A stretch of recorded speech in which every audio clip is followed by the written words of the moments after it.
Bună, dragilor, și bine ați venit la o nouă citire. Dacă titlul te-a atras, înseamnă că ai aici cu siguranță un mesaj pentru tine. Îți mulțumesc pentru că mă urmărești, îți mulțumesc pentru că mi ești alături. Dacă vrei și tu astfel de citire, te invit oricând cu drag doar pe aplicația de tarot și astrologie Cristina Zurpa, disponibilă atât pe iPhone cât și pe Android. Să vedem așadar mesaje, ce trebuie să știi.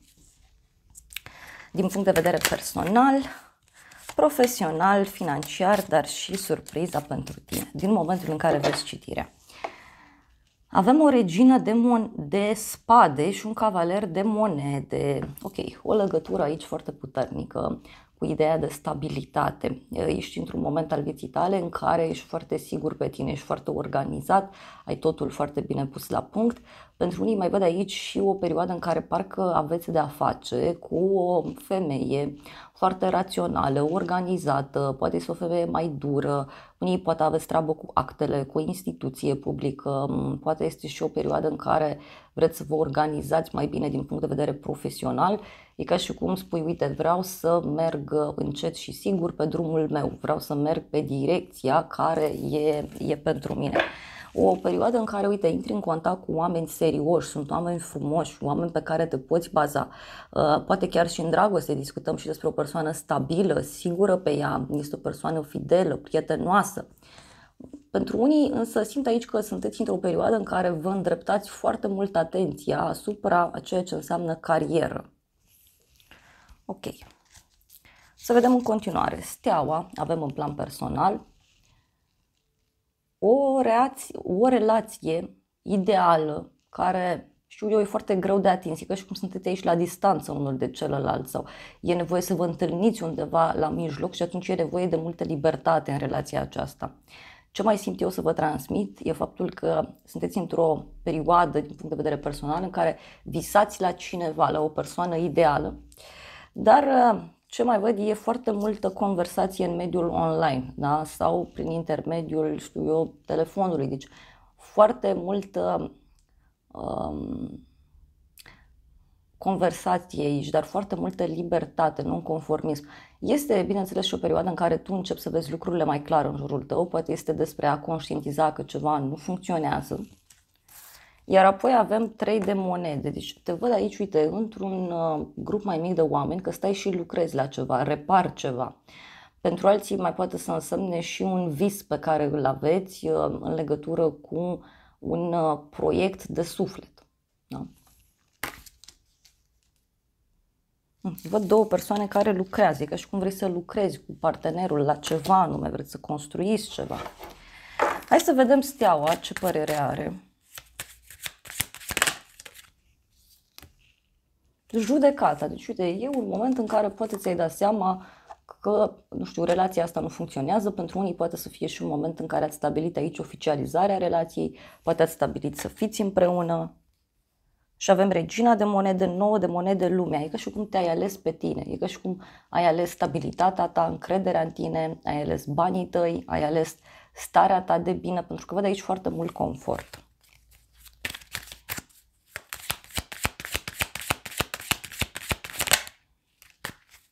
Și avem așa, marele preot, 8 de bâte. Poate în acest moment, pentru unii, a apărut cineva nou, doar că este o persoană greu de atins sau putem să discutăm despre o persoană mai dificilă. Dar ce văd aici foarte clar e faptul că te apropii mult mai mult, uite, de ideea de căsătorie, relație. Deci ești într-un moment foarte bun din punct de vedere personal. Un anumit vis pe care tu îl ai poate să devină realitate extrem de rapid. Hai să vedem 3 de monede. Ce spune?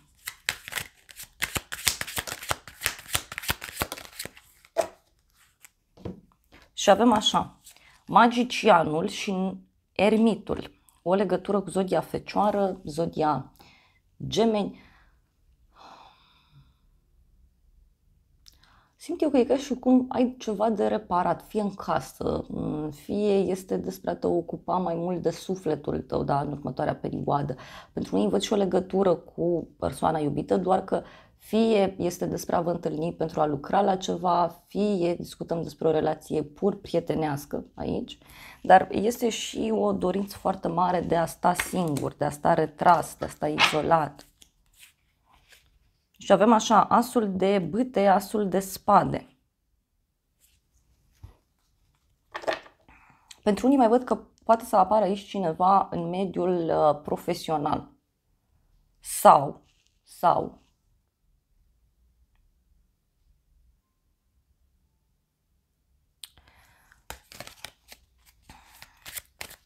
poate să fie, da, și persoană nouă care apare, momentan e timidă, nu știe ce să facă, dar pentru unii pur și simplu văd aici, uite, o întâlnire cu niște prieteni, ca și cum, uite, oferi ceva cuiva sau cineva ți oferă ceva, poate un cadou, da, poate e vorba de o propunere. A ieșit iar cavalerul de monede și cu regele de bâte.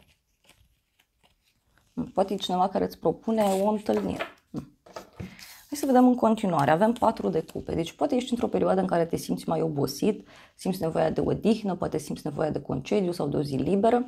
De asemenea, ce văd aici e că parcă ceva nu-ți place, ceva nu-ți convine. Pentru alții văd că după o perioadă frumoasă, da, acum simțiți nevoia și de retragere.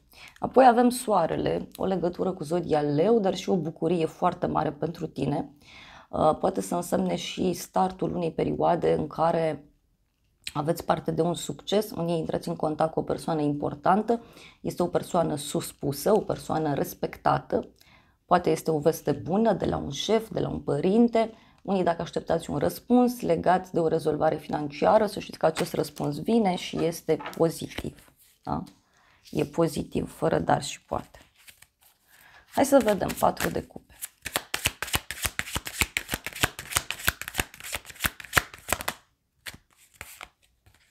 Nebunul, da? Deci uite, un eveniment neprevăzut care a apărut. Dar este și un moment în care zici, uite, m-am plictisit, am obosit, vreau să fac ceva diferit, vreau să fac lucrurile diferit. Și avem 2 de spade, regina de spade. O legătură cu o zodie de aer, Gemeni, Balanță, Vărsător. Unii aici poate ați aflat o veste cum că ceva nu funcționează, ceva nu merge, da? Ceva nu... ceva e blocat, mai simt eu să vă transmit. Dar este și o eliberare pe care o simțiți. Hai să vedem soarele. Ce părere are? Soarele a venit cu turnul, deci pentru unii poate să însemne o vizibilitate foarte mare aici, fie la muncă, fie în general. Poate să însemne și o decizie bruscă, da, care se ia undeva la nivel înalt. Dar avem 6 de monede, spânzuratul. Poate să fie și un blocaj financiar a cuiva din jur. Steaua și regele de spade, o legătură aici cu o zodie de aer, Gemeni, Balanță, Vărsător.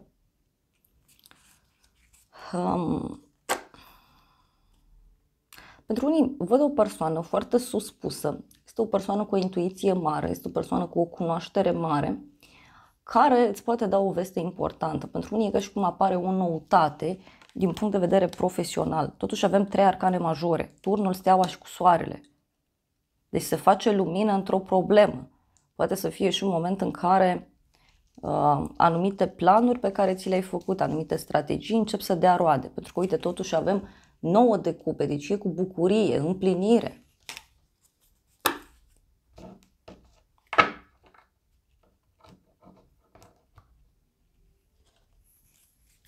Hai să mai vedem o carte.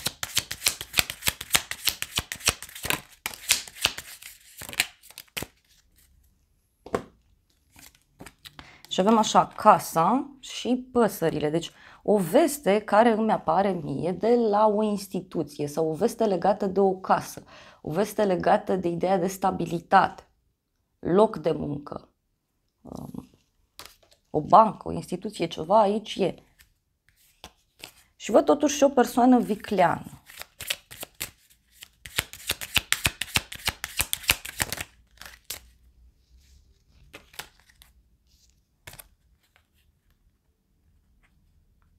E ca și cum finalizați niște examene, finalizați niște demersuri legale. E ca și cum ieșiți, da, dintr-o situație ciudată, ceva care nu v-a plăcut. Dar mie mi-apare totuși și o hotărâre foarte, foarte bruscă. Hai să vedem surpriza. Surpriza e regele de spade și împăratul. Ok, o legătură cu zodia Berbec, zodia Gemeni, balanță, vărsător. Deci surpriza poate să vină de la o autoritate din zona instituțiilor publice. Surpriza poate să vină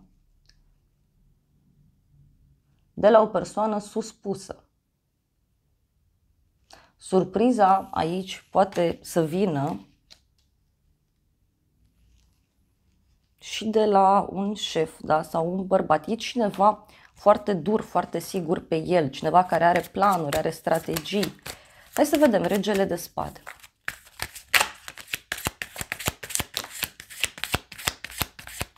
Nouă de bâte. Deci regele ăsta de spade, nu știu, e temător, e obosit, e teamă, are inima frântă.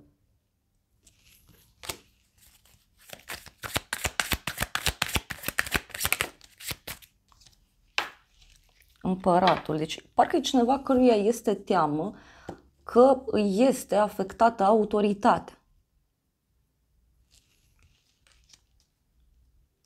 Persoană obosită, temătoare, dar e vorba de o energie masculină. Și aici avem 10 de monede, 10 de spade, 7 de cupe, luna. Deci omul ăsta poate și-a făcut niște iluzii. Hai să vedem împăratul.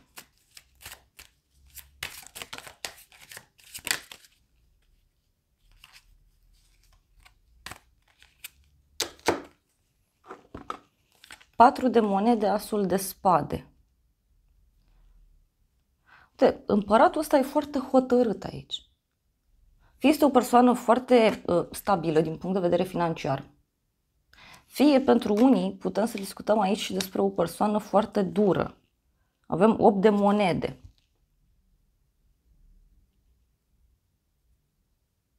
Opt de monede.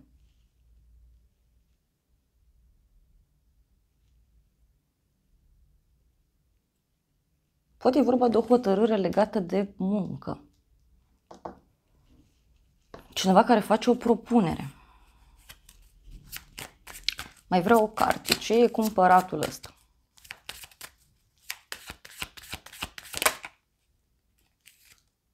Împăratul ăsta e supărat, e obosit, e plictisit, refuză orice. Este o persoană curioasă.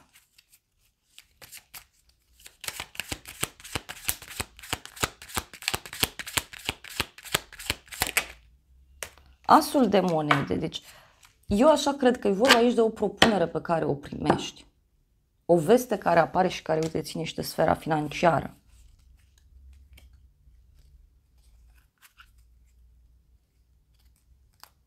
Poate e cineva care a calculat greșit anumite lucruri, da, cumva și-a făcut niște planuri și acum își dă seama că lucrurile nu sunt așa. Am cerut niște cărți de la oracol și mi-a ieșit așa. Nu este suficient. Frustrare în relații, o lipsă de încredere, a te sabota singur, frică, ego, gelozie. Da? Deci vorba de o persoană geloasă, este o persoană invidioasă. Iar apoi avem un apel telefonic. Cineva care își exprimă iubirea, un mesaj de dragoste, cineva care se gândește la tine și îți spune acest lucru.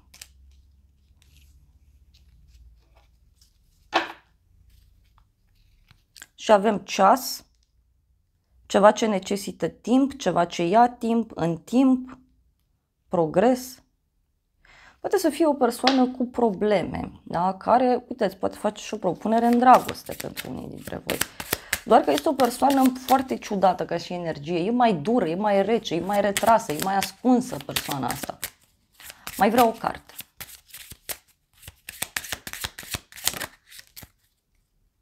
Avem sicriul și avem așa, sfârșit. A merge spre un nou început, creștere, schimbare, eliberare, transformare. Deci poate are legătură și cu a schimba ceva. Ce cu personajul ăsta? Mai vreau o carte. Oglinda de aur, da? Poate este vorba despre un narcisist. Da? Cineva care vine și îți spune cuvinte de laudă, de apreciere, da? Încearcă să te convingă de un anumit lucru. Da, deci poate să fie un narcisist aici pentru el. Persoană care se iubește prea mult pe sine. Asta e surpriza, deci e de la omul ăsta.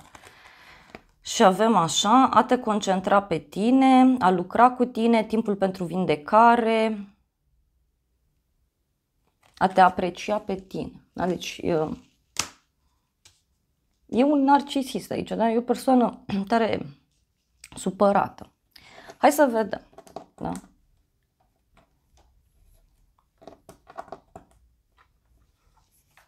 Ce spune și oracolul ăsta în legătură cu surpriza? Și eu cred că are legătură și cu viața privată.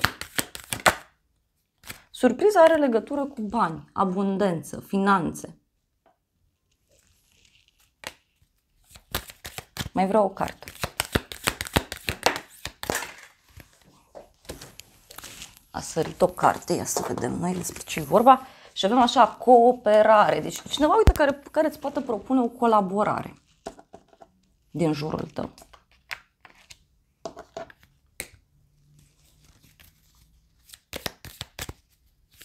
Mai vreau o carte.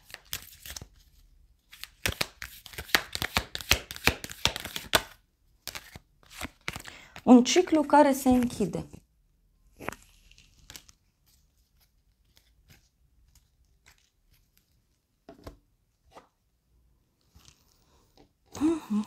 Pentru unii poate să însemne și o rezolvare rapidă într-o situație, poate chiar profesional.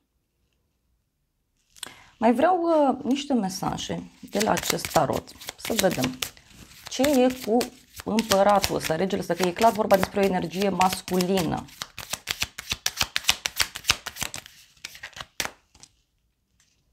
Câinele, deci e o persoană totuși fidelă. Pentru ei, și poate aveți un prieten care are niște probleme, dar în general e vorba de un bărbat. Da? Uite, cineva care e la o răscruce de drumuri, cineva nu știe ce să facă, da? Și persoana asta fie are niște probleme în cariera sa, fie are niște probleme poate legate și de o instituție de stat, deci e cineva care nu mai știe ce să creadă, nu mai știe unde să meargă. Din nou, uite, a ieșit bărbatul. Deci surpriza vine de la acest om.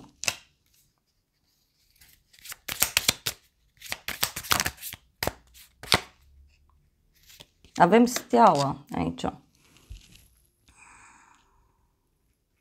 Deci o noutate de la persoana asta, o propunere mare pe care eu o văd. Da? Și uite, are legătură și cu o călătorie îndepărtată sau poate persoana asta este de undeva de la drum. Poate să fie și asta. Și uite, omul ăsta vine cu sinceritate către tine și cu părere de rău. Vine cu capul plecat cumva.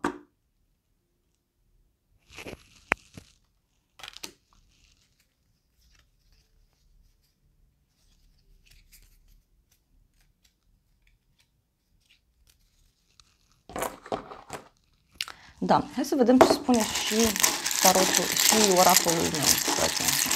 Ce-i cu regele ăsta de spade scumpărate? Ce-i cu personajul ăsta?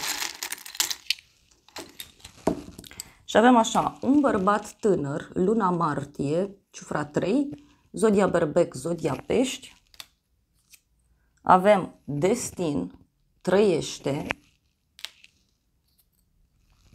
Noutate la drum lung, anotimpul de primăvară.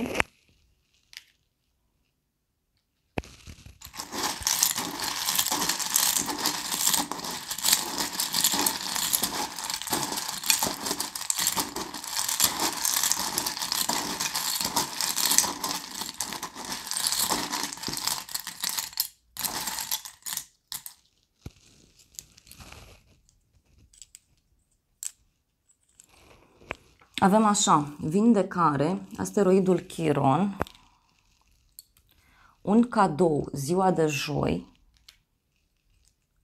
avem culoarea mov cu mesajul frumos,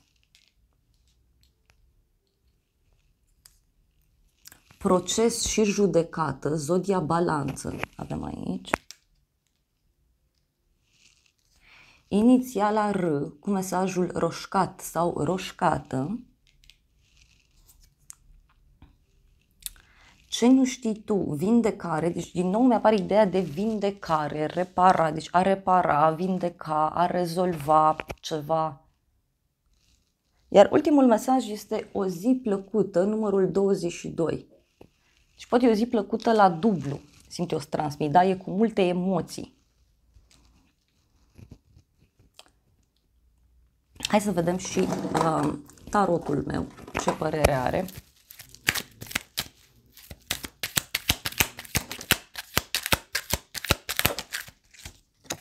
Și avem așa, o bucurie mare și o veste rea. Și interesant.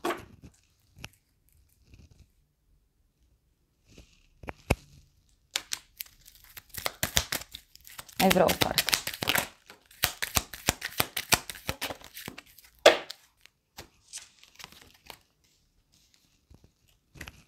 O persoană plăcută și o surpriză. Deci unii, nu știu, e ciudat, parcă aflați despre o problemă a cuiva din jur. Și nu neapărat că vă bucură, doar că e ceva ciudat la mijloc.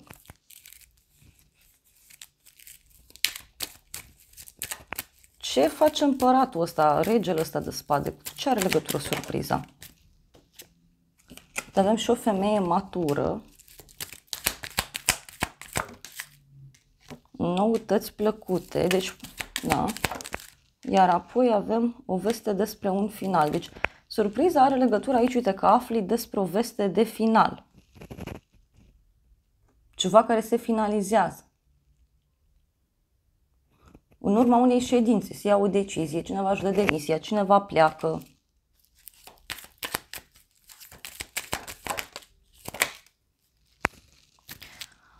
Am întrebat din nou cu ce are legătură surpriza asta și mi-a ieșit piedici și lacrimi, deci piedici și lacrimi, dar totuși văd că e cu veste bună și casă străină. Poate cineva care vine înlăcrimat către tine și îți spune că îi pare rău după ceva ce a făcut. Că totuși e și cu realizarea dorințelor pentru tine. Na. Dragilor, acestea au fost previziunile de această dată. Eu vă mulțumesc pentru prezență, vă îmbrățișez cu drag. Sper din suflet să vă fie de folos informațiile și să ne revedem cu bine și data viitoare. Eu vă doresc să aveți parte de o zi sau de o seară cât mai frumoasă.